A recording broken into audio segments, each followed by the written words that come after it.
Loch Ness was once filled with salt water, back when it was a part of the sea. But time and nature changed all that when rivers dumped miles and miles of silt into the loch over the hundreds of years that followed the Ice Age and blocked the seaward end, making it a self-contained lake. The original seawater was gradually changed to fresh water, but the change took place so slowly that marine creatures, which had been trapped by the silt dam, had many generations to adapt themselves.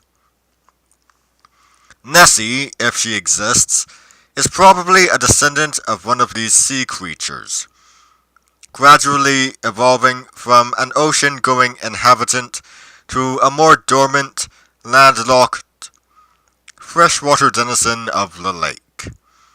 She may have been around for a long time.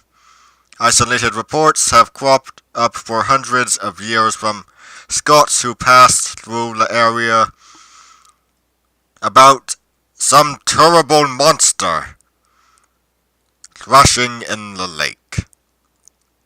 Then, in 1933, something new happened, and the world sat up and began to pay closer attention to Nessie. Until that year, the only route to the loch was an old road along the southern shore.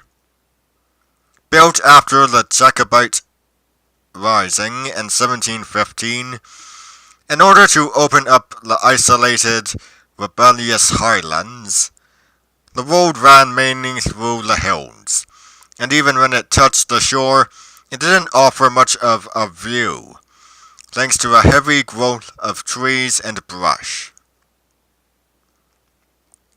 But in the early 30s, work began on a new road along the north shore.